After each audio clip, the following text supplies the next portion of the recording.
Kalian, anak-anak muda, adalah harapan kita semua. Pernah nggak sih kita buka sosial media, terus ya kita scroll TikTok lah, terus tiba-tiba kita merasa nggak cukup. Entah yang kita merasa kurang cantik, nggak keren, atau nggak sukses. Padahal sebelumnya kita nggak mikirin tuh tentang sukses, cantik, keren, enggaknya kita nggak mikirin itu. Tapi setelah kita lihat di layar kita jadi merasa, wah kok gue nggak gitu ya?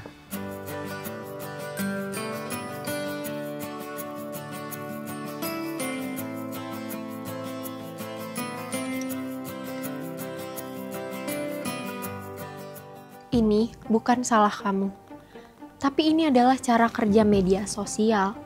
Nah, ini nih bahayanya.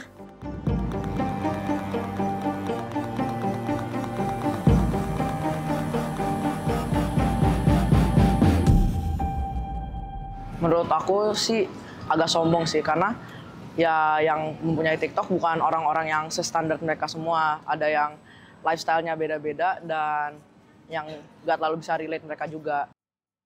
Kalau bagi saya, itu sih memang preferensi pribadi ya untuk nge-share kehidupan flexing mereka di masing-masing sosial media. Namun kalau bagi saya sendiri, saya sih lebih prefer untuk dia melakukan hal tersebut. Karena pasti masih banyak hal yang bisa di-share yang lebih baik dan bermanfaat bagi orang lain.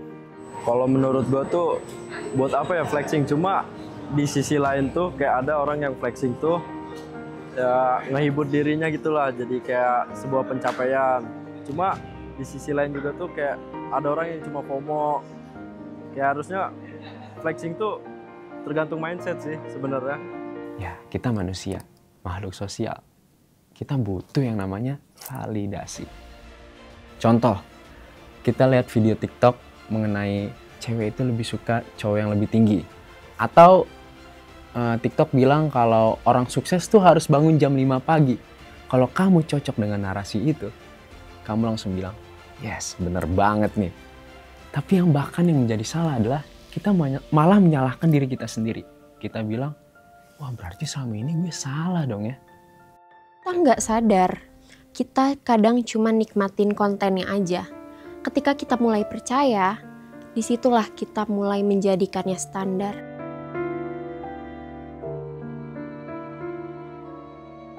Ini yang bahaya. Kita mulai memikirkan apa yang kita lihat di TikTok itu menjadi sebuah kebenaran yang mutlak. Kalau misalnya kita lihat di TikTok mengenai gak glowing, gak cantik, kita percaya. Atau misalnya di TikTok dibilang kalau lu gak sukses di umur 25, lu gagal. Di situ kita mulai panik. Dan kita mulai mikir, kok mereka bisa, gua enggak ya? Kalau di TikTok nih, kalau kata gue ya percaya-percaya, soalnya yang FYP tuh pasti yang itu. Kalau itu saya bisa katakan saya benar-benar nggak setuju. Ya, kalau misalkan kita memakai standar yang mereka utarakan seperti itu sih, saya bisa dibilang mungkin saya gagal kali. Kalau di umur 25 belum sukses, gagal nggak nih? Itu sih tergantung masing-masing ya gimana cara berprosesnya. Ntar kan setiap proses tuh pasti ada tahapannya, dari merintis lah, entah merintis di umur habis lulus tuh biasanya umur 22, entah di umur 22 tuh masih merintis, kecuali beda sama pewaris gitu. Padahal media sosial tuh hanya gambaran yang terpilihnya aja. Kita nggak tahu prosesnya gimana, susahnya gimana, kita hanya lihat hasil akhirnya aja. Dan itu kita anggap satu-satunya kebenaran.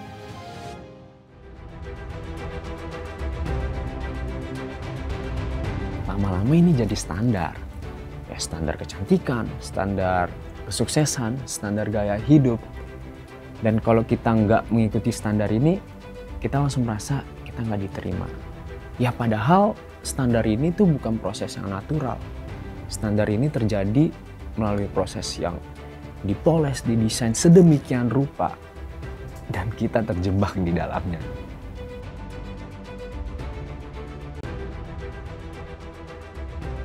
Yay or nay, mood kita tuh tergantung FYP TikTok.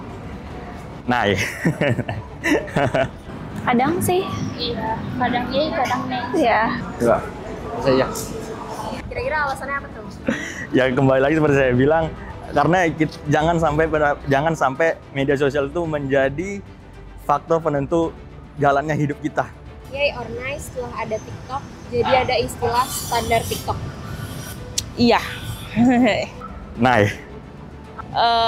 Karena sering dibilang, ini sama kayak TikTok. Banyak sih di lingkungan aku kayak gitu. karena standar di media sosial itu saya bisa katakan itu ada standar yang kelabu, yang abu-abu dan nggak benar untuk kita ikuti.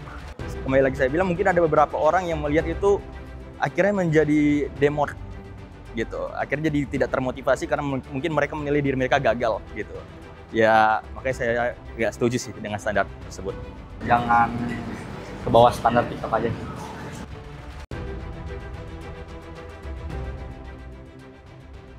Masalahnya, standar ini nggak cuma berpengaruh pada perasaan aja, tapi juga ke cara bersosialisasi, cara berpikir, dan juga cara bekerja. Orang gampang banget menyerah karena merasa dirinya kurang baik, jadi nggak profesional. Mereka lebih percaya kata-kata yang viral dibanding fakta yang sebenarnya. Jadi, sibuk membandingkan diri sendiri daripada fokus perkembangan diri. Terkadang kita lupa bahwa kehidupan tidak selalu tentang penampilan saja. Kita lupa bahwa kehidupan itu tentang sebuah esensi bisa berupa nilai, makna, atau tujuan, dan bahkan seni memahami perjalanan diri sendiri. Selain itu, sosial media juga bikin kita insecure. Kita terlalu sering melihat kehidupan orang lain yang terlihat sempurna, dan ya kita mulai membandingkan dengan diri kita. Dan akhirnya kita nggak pede. Padahal yang perlu kita tahu, apa yang mereka tampilkan itu adalah apa yang mereka pilih dan itu versi terbaiknya. Jadi, apa yang harus kita lakukan? Jadi apa yang seharusnya kita pikirkan?